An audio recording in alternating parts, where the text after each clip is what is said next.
When we know what our faith actually teaches, we are less likely to fall prey to distortions of it or to become discouraged that we cannot meet every single tenant on every single day.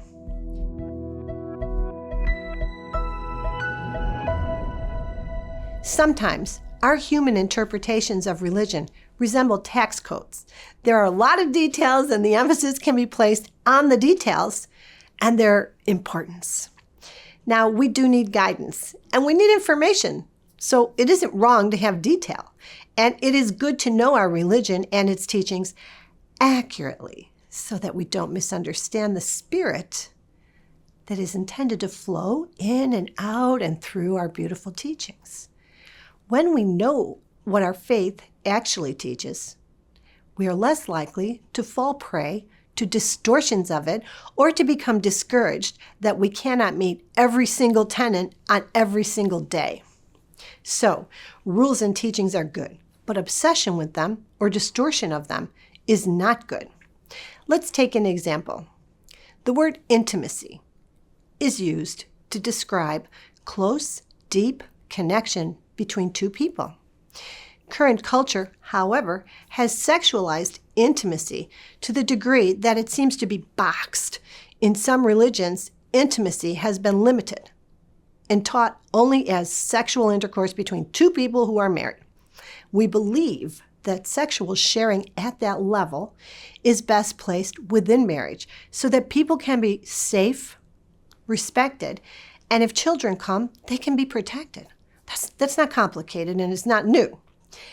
But the truth is that any two people can experience intimacy at any time and in a myriad of ways.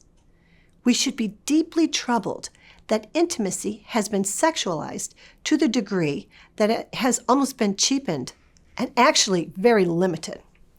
Anyone who met Christ on earth seems to have experienced an intimate and powerful connection with God. Humans seek that experience on earth, and this is good. Perhaps we should expand our understanding of intimacy and be suspicious of anyone who seeks to limit the experience of intimacy that can occur between people who are not married and may never be married according to our satisfaction. What am I saying? Close connection between human beings is the very stuff of life and the very stuff of God. Deep connections where both people are willing to offer compassion and sacrifice for each other occur between siblings, parents and children, spouses, friends, colleagues, and even strangers.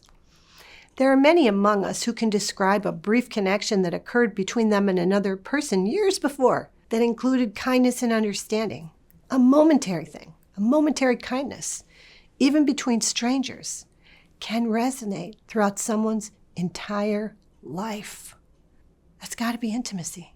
Now we think back on our lives and remember those moments of grace and how they helped us, how they impacted us. How much more does a committed relationship between two people who love each other and are willing to sacrifice for each other bless their life? How much more does that bless their lives? Can we really make a judgment on whether two people are allowed to be in a relationship? Are we correct to look for sex as a way to totally characterize what is happening between two people we never met or we don't know? My friends, it's rather astonishing when you think about it.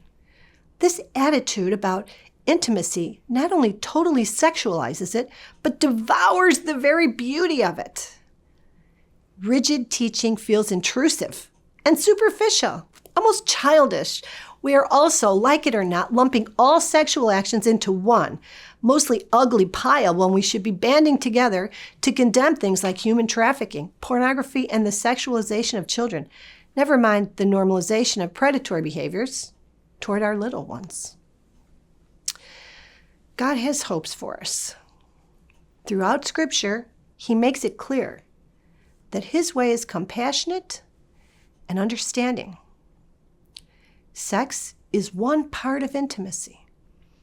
Our sexuality is one part of us. if we continue to demonize people for their sexuality or insist that human beings have the right to control it for everyone, for others, we're acting like tax code Christians, something that does not represent Christ. Clearly, any criminal action against another, all grooming and exploitative actions are an exception to this, and together we decry those atrocities. But let's open our hearts to the search for loving intimacy that is a built-in factory setting for every child of God. My friends, is it time we give people a little more credit and a lot more privacy?